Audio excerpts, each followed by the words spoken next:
Sarah Ferguson's name surfaced again in headlines, not for royalty, but for ruin. Back in 2010, she threw a public support behind a lifestyle app called Vavoosh, launched by businessman Manuel Fernandez, with whom she had a rumored personal relationship. The app promised innovation and attracted an eye-watering £9 million in funding, including more than £1 million in taxpayer-backed credits. If you love getting the real story behind the palace walls, don't forget to subscribe to the channel and tap the notification bell so you never miss an update. Yet it never delivered a single product. Instead, it imploded in a mess of internal disputes, unpaid creditors, and legal confusion. Now, the revelation that public money vanished into this black hole, alongside Ferguson's credibility, has reignited scrutiny of her judgment and repeated financial blunders. The downfall of Vavoosh isn't just another failed venture. It represents a deeper crisis in Sarah Ferguson's public life. As investigations into the app's finances unfold, her name is once again tethered to a narrative of glamour-tinged collapse. From past entanglements with controversial figures like Jeffrey Epstein to unpaid debts and an imploding charity that failed to submit accounts for years, the signs of instability are mounting. What emerges is a portrait of a public figure whose judgment and associations have repeatedly steered her into reputational quicksand. That's right. Sarah Ferguson, the former Duchess of York, is tangled up in yet another financial embarrassment.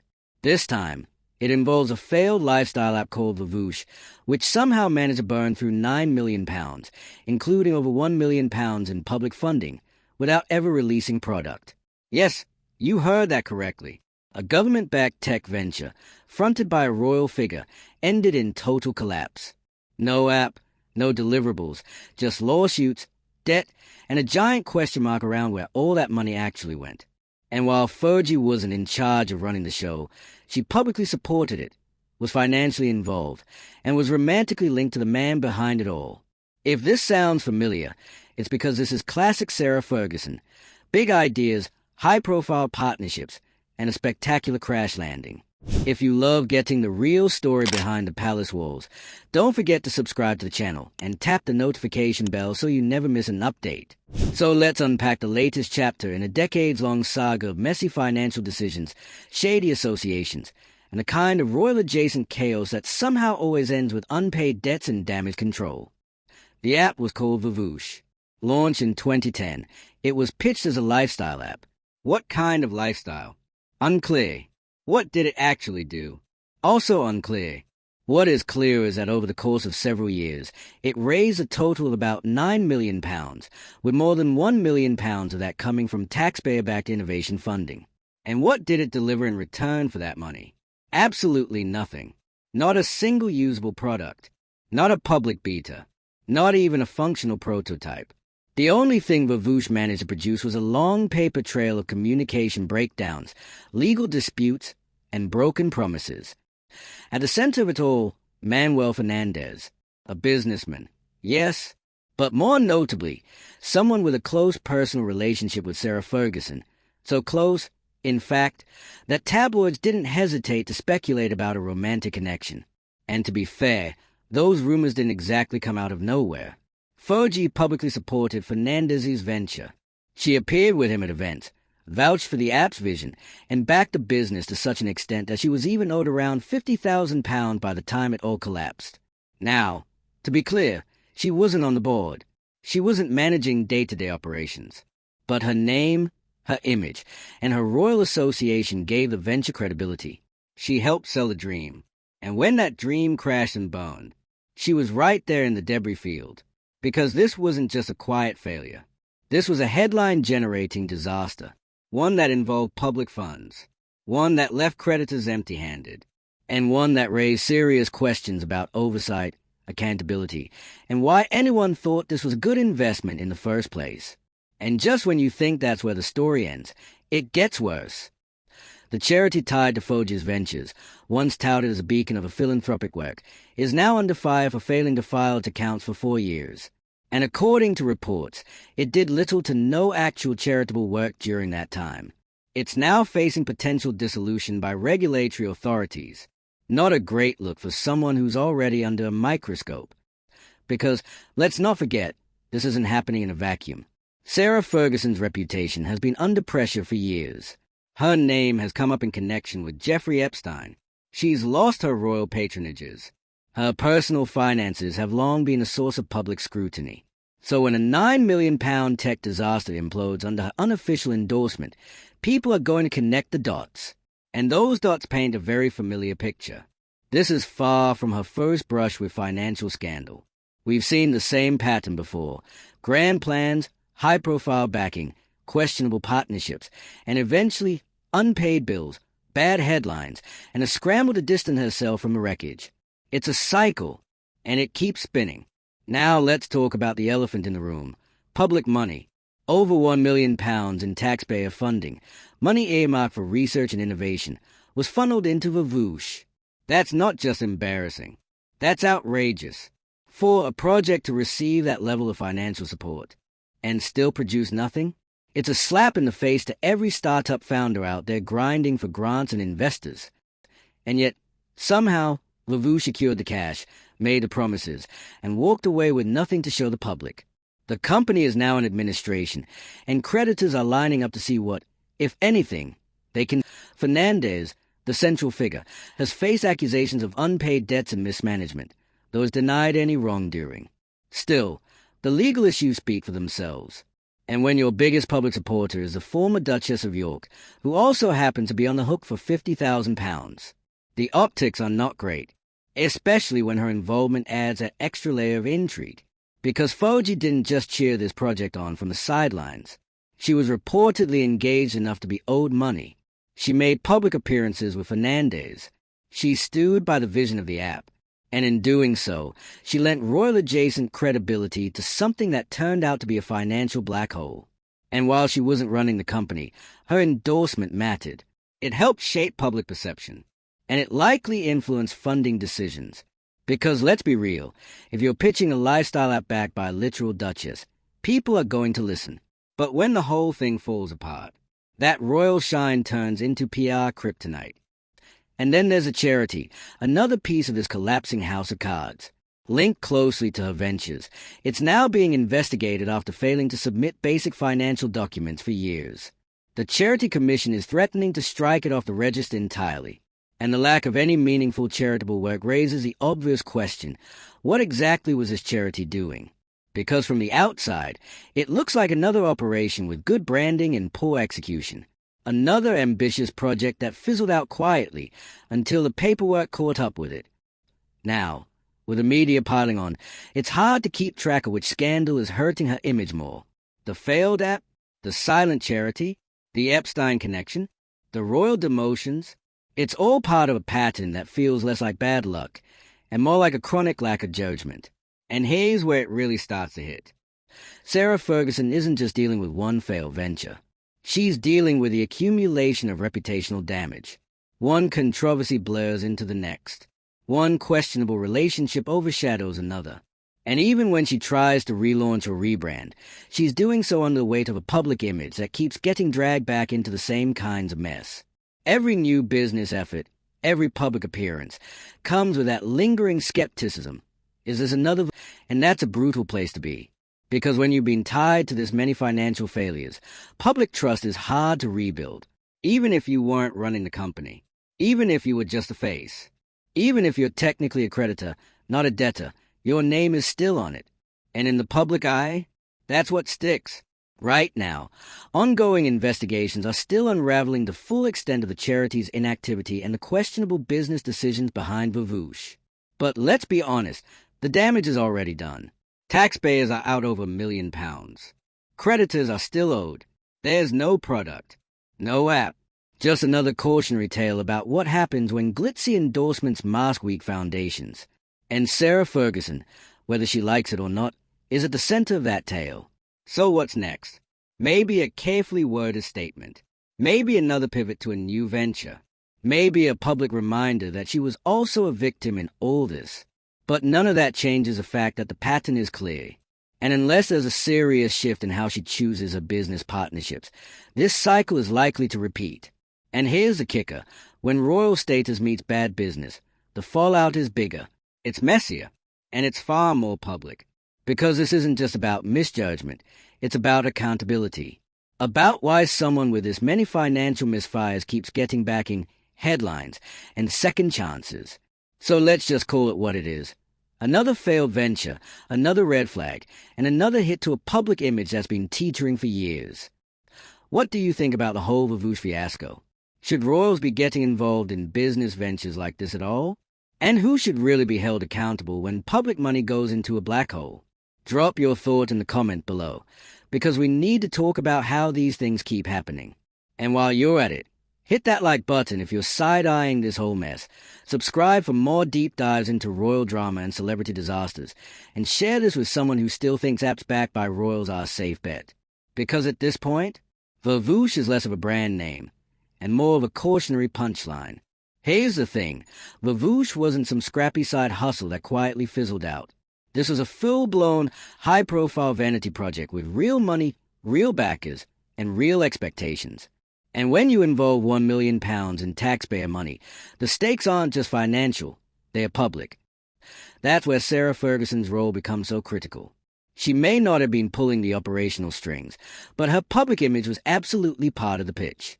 A former royal, once married to Prince Andrew, using her name and status to champion this shiny new tech venture. That endorsement mattered. It opened doors. It legitimized the project, and it helped fuel the illusion that this app was destined for big things. But here's the kicker. There was never an app. Let that sink in. £9 million. Years of promotion. Government backing. And at the end of it, not a single user interface. Not a single download. Not even a glitchy beta test buried on some forgotten app store. Nothing. And this isn't one of those situations where you can argue it was ahead of its time or misunderstood by the market. This wasn't Napster. It wasn't Google Glass. It was vaporware in its purest form. A concept with a fancy name, a photogenic spokesperson, and zero execution. What makes it worse is that Vavoosh wasn't happening in isolation. While all this was going down, Sarah Ferguson was already navigating a swamp of reputational landmines. Her name had recently resurfaced in connection with Jeffrey Epstein. Never a good look. She was losing her royal patronages. She was slipping further and further from the public favor she once managed to cling to, despite years of scandal. So when the act collapsed and it was revealed that over £1 million of public money had essentially vanished into the ether, the timing could not have been worse. And let's talk about that £1 million for a second. That's not monopoly money. That's NHS budgets. That's school meals. That's small business grants. That's your money, my money, our money, channeled into a tech startup that didn't even reach the App Store. Where was the oversight? Where were the progress checks? How does a project like that continue receiving funds without producing even a basic deliverable?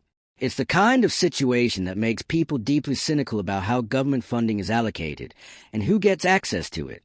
Because for every well-meaning startup turned away from funding due to red tape or lack of connections, here comes Vavoosh, strolling in with its royal endorsement and walking out with £1 million in public. And let's not forget, this wasn't just about government mismanagement. The business itself was a disaster. Internal communication failures, legal disputes, and a trail of unpaid creditors turned it from a startup story into a cautionary tale. Fernandez, the man at the center, was accused of owing large sums, ducking obligations, and overseeing a spectacular collapse. While he denied the wrongdoing, the evidence of dysfunction was impossible to ignore. And right beside him, Sarah Ferguson, owed £50,000, caught up in the press storm, and yet again watching a venture she supported dissolve into. It's important to note that this isn't an isolated case in Foge's career. This is a woman who spent decades dancing around financial instability.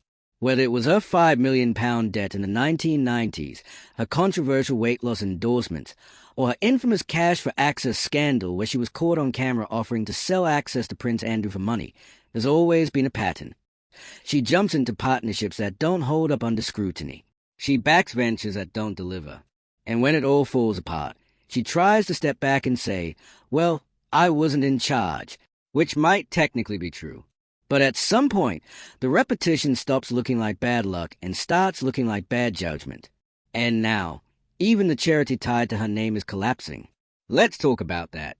The organization, which was supposed to reflect her philanthropic efforts and charitable values, failed to file its accounts for 4 consecutive years. That's not a clerical error. That's a full-blown neglect of basic legal responsibility, and it raises serious questions about how that charity was actually operating. Spoiler alert, reports suggest it was doing almost nothing.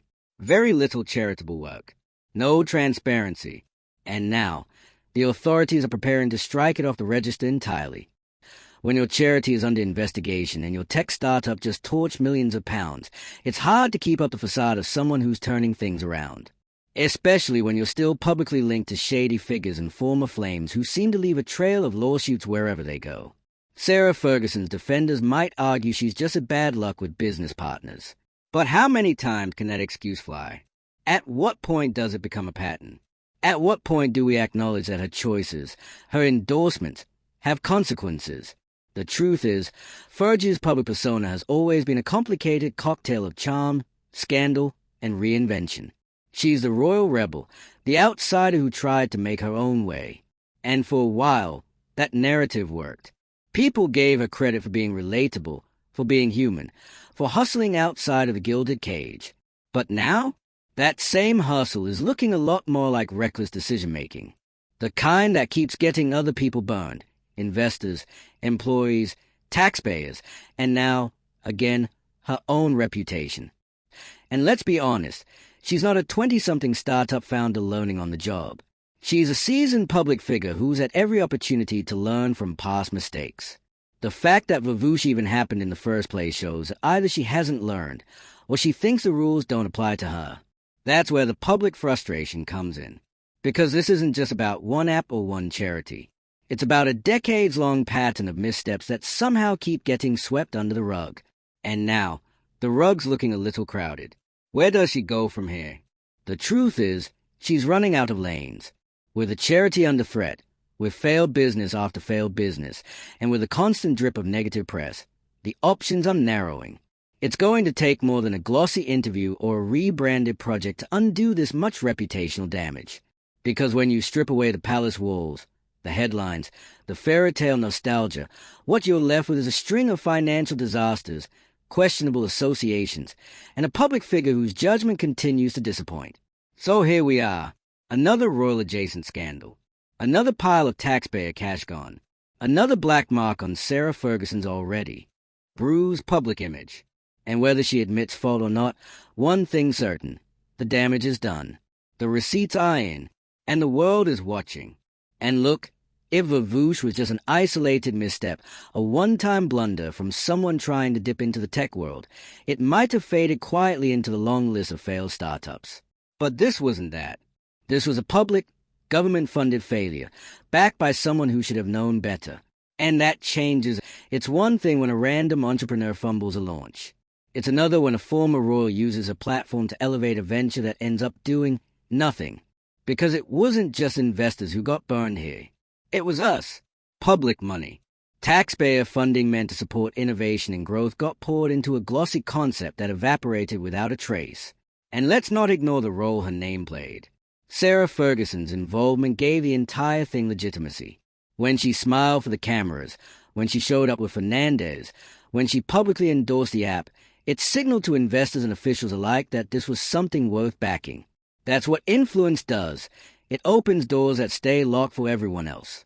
But if you're going to use an influence to push a project into the spotlight, you can't walk away from it when the lights turn harsh. You can't go quiet when it fails, or pretend you were never really that involved.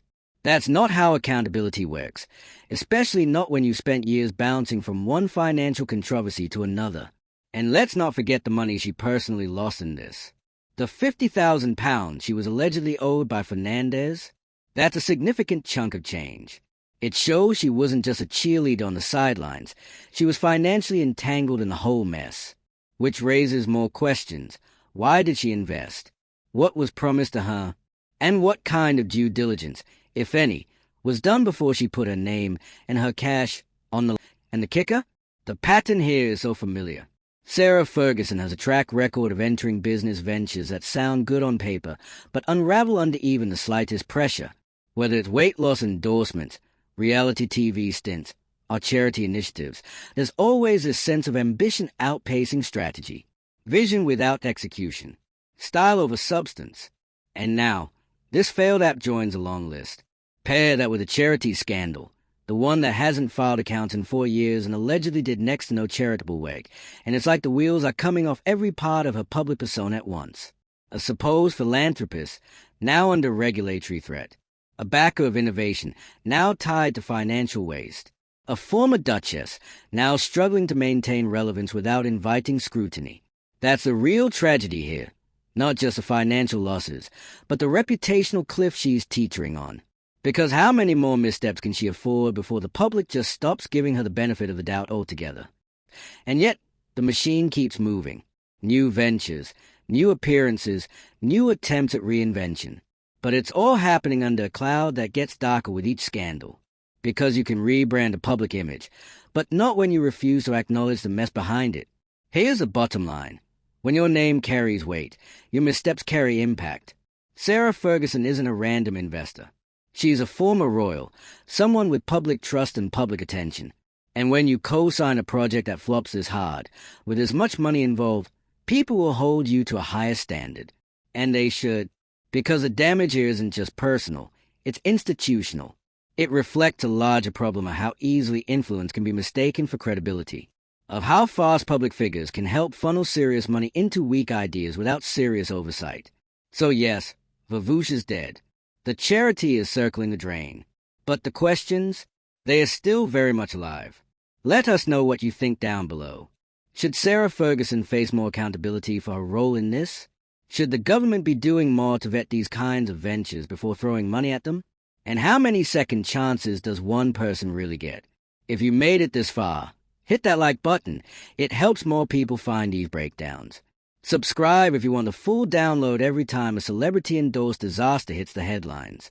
And share this video with someone who still thinks royal titles guarantee good judgment. Because in the world of celebrity finance, all that glitters usually crashes.